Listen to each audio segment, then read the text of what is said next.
How was the call up with Mexico? Yeah, it was a good experience. I like the group. I think results weren't how we wanted them to go, but I think it's fine in these circumstances. We're learning. So Are you understanding more as far as the path to the first team type of thing, or what they want from you? I think since this is like a World Cup cycle, they're really focused just on you know getting ready for the World Cup and doing well there. So they haven't really spoken about first team or anything like that. But I assume do your stuff at your club level. I mean, it's gonna come. What's that group like? I mean, what's the makeup of the group? Like, are you vibing with guys? Yeah. It's very good team. Mostly Liga MX players, a few European guys that play in Europe, but everyone gels really nice, and I actually really enjoyed like the time off the field with those guys. So I enjoyed it. How do you fit in culturally? You think with generally with those players? Yeah, it's a bit different. Obviously, I didn't grow up in Mexico, so we have some different um, customs, but they're very small. I think I don't know how to say. Sometimes they're more loose and stuff, and I'm more like strict or more. I'm more like a routine and stuff, and I like to keep that on track. And some guys are, they like to play music loud in the hotel and stuff like that. I don't do that, but it's just little things like that you know. And but it brings us all together because I'm like, oh, you do this, oh, like let me experience that, and I do this, like you should try it, So it's fun. Obed, when you go from club to country, just what does it do for your tool bag, just in terms of different team, different styles, and then you come back? How does that kind of elongate your skill set? Yeah, I think the way we play over there with the national team, the coach gives us a lot of freedom to do what we want to do. I would say like the Mexican player, the typical Mexican player is really loose, really likes to play with the ball, likes to dribble, likes to do what he likes to do. And I think seeing that firsthand, like those players that come from Liga MX and then they do that, I think I learned from them because they have skills, that maybe sometimes here I don't see or I feel like wouldn't work over here, but then I see in those guys and I'm like, oh, I could bring this back to my club. I can do this and build on that. And I think that makes me a better player. And then just learning different styles of play. Obviously, now you have to be able to adapt to every style of play. And so going from there to back here is helping my IQ.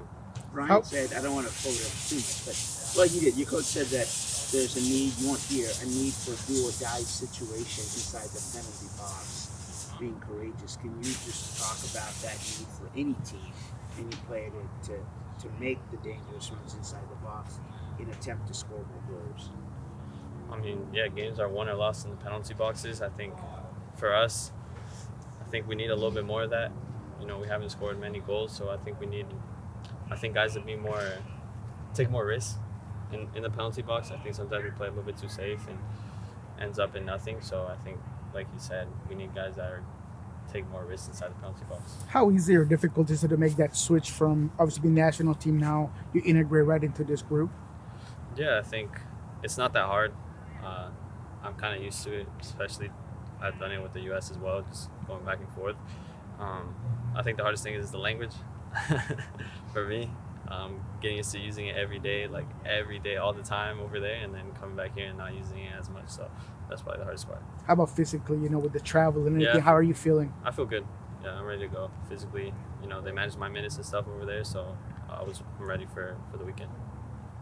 When you're over there, how much, do you take time to obviously see how the club's doing? And they send you just watch the game? You know what I mean? Yeah, I was in Spain, so I think like 8 or 9 hours ahead. But when I was over there, I woke up at 3:30 to watch the game against Houston.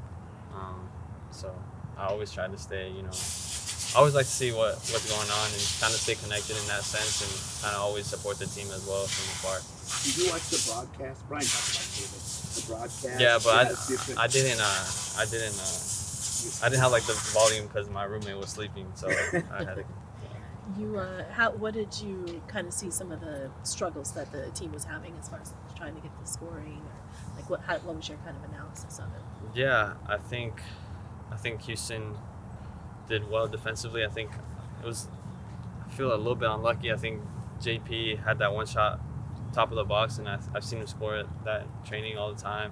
Albert too had one. I think defender nicked it, and then one cross that goes across the 6, and the guy barely taps it out and could have gone on goal. I think it was a bit unlucky. I think we could have gotten those 3 points, but I think we need to create more to score. You know, we can't rely on those little half chances to win us games and get us far in the playoffs. So something I've been working on here, and you know, I think also ties back to what Moss said. We need to take more risks inside the penalty box. And when you talk about the skills and things like that you've picked up or want to kind of replicate, you're encouraged here to do that too.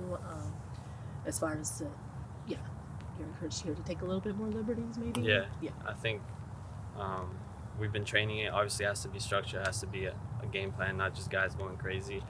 Something we do a lot with Preki. And I think he does a good job. We think we just need to do it on the field. What have you seen in the film room about this San Jose team? What are your expectations? It's a good team. I think the few clips I've seen of their pivots, they do pretty well. They connect together well. They break lines well, and obviously the 2 strikers up top, dangerous. In the box, they sniff out goals. So we need to be super focused defensively. But I think we also have a good chance if we keep the ball against this team. Maybe they will cheat a little bit, their front guys, so we can do some damage there. When you start getting reports of maybe players coming in, you know, how do you guys take that? Do you guys talk about it? You guys hear all that?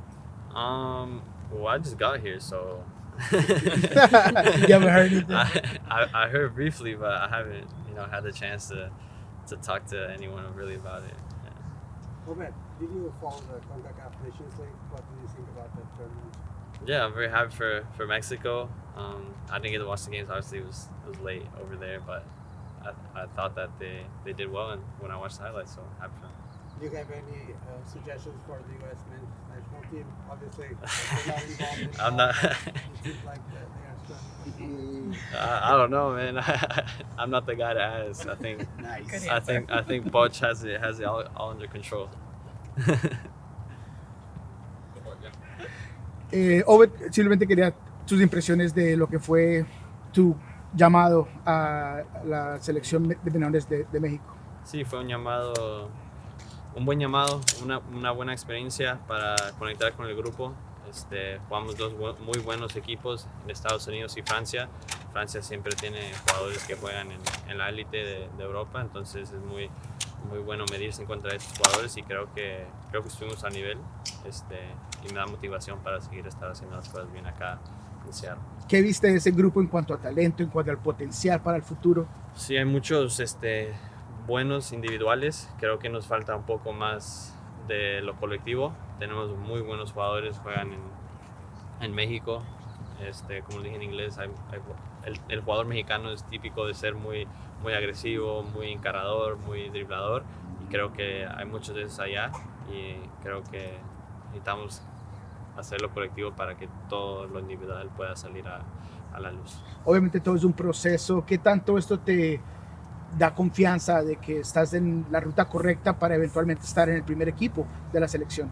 Sí, bueno, si hacemos las cosas bien en la sub-20, si nuestra selección sub-20 compite contra Francia, contra Bélgica, o España, Inglaterra, esos equipos que tienen jugadores que juegan en Europa, obviamente vamos a resaltar a nosotros porque estamos haciendo las cosas bien, y la selección mayor va a tener que ver a los jugadores que están empujando para llegar.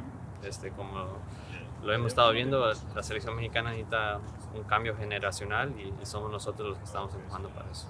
¿Y tú te das alguna meta corta, larga de cuándo estar ahí, o tú simplemente haces el trabajo y miras qué pasa? Intento ir día a día, pero obviamente son sueños de un mundial, pero intento ir día a día y no acelerarme mucho al proceso.